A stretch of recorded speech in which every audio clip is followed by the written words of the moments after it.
10 দফা নয়, এবার 1 দফা শেখ হাসিনাকে কবরস্থানে পাঠাতে হবে, এই 1 দফা। তাহলে আবার আদালতে যেতে হবে, আদালতের কাছ থেকে অনুমতি নিতে হবে। এখানে আমাদের কোনো আদালতের কাজের উপর আমাদের হস্তক্ষেপ করার কোনো সুযোগ নেই। এটা কেমন ধরনের কথা? আওয়ামী লীগ 100 বছরেও ক্ষমতায় আসতে পারবে না। নিজের জালেই নিজেই ফেঁসে যাচ্ছেন হাসিনা।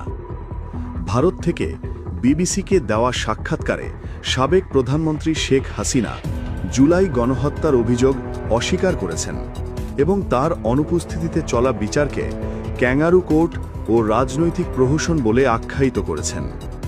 বিষয়টিকে রাজনৈতিক বিশ্লেষকেরা ইতিহাসের নির্মম পরিহাস হিসেবেই দেখছেন।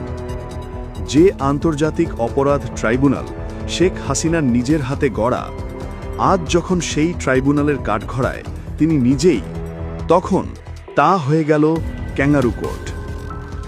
পর্যবেক্ষকদের মতে হাসিনার এই ক্যাঙ্গারু কোর্ট উক্তিটি এক গভীর স্ববিরোধিতাকেই সামনে এনেছে। দেশবাসী ভুলে যায়নি, এই একই ট্রাইব্যুনাল যখন জামাত নেতাদের কথিত যুদ্ধপরাধের দায়ে একের পর এক ফাঁসি দিচ্ছিল, তখন এই ক্যাঙ্গারু কোর্ট শব্দটি উচ্চারণের অপরাধেই সমালোচকদের কণ্ঠস্তব্ধ করে দেওয়া হয়েছিল। সেই সময় দৈনিক আমার দেশে এই ট্রাইব্যুনালের বহুল আলোচিত স্কাইপ কেলেঙ্কারি ফাঁস হয়েছিল।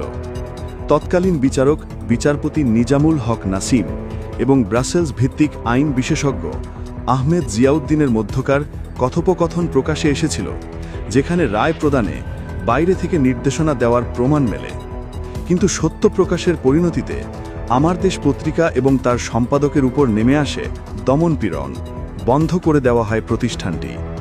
তখন এই ট্রাইব্যুনাল ছিল হাসিনা সরকারের ন্যায় বিচারের প্রতীক। কিন্তু রাজনৈতিক পট পরিবর্তনে সেই একই ট্রাইব্যুনাল আজ তার স্রষ্টারই বিচার করছে জুলাই গণঅভ্যুত্থানে সংঘটিত মানবাধিকার বিরোধী অপরাধের দায়। বিশ্লেষকেরা প্রশ্ন তুলছেন, ঠিক সেই কারণেই কি আজ এই আদালত ত্রুটিপূর্ণ এবং রাজনৈতিক উদ্দেশ্য প্রণোদিত হিসেবে হাসিনা ও তার সহযোগীদের দ্বারা আখ্যায়িত হচ্ছে? বিবিসিকে দেওয়া সাক্ষাৎকারে হাসিনা এখন নিজের পক্ষে আইনজীবী নিয়োগ বা আত্মপক্ষ সমর্থনের সুযোগ না পাওয়ার অভিযোগ করছেন। এই অভিযোগগুলো তার শাসনামলে এই একই ট্রাইব্যুনালের আসামি পক্ষের করা বারংবার অভিযোগকেই স্মরণ করিয়ে দিচ্ছে।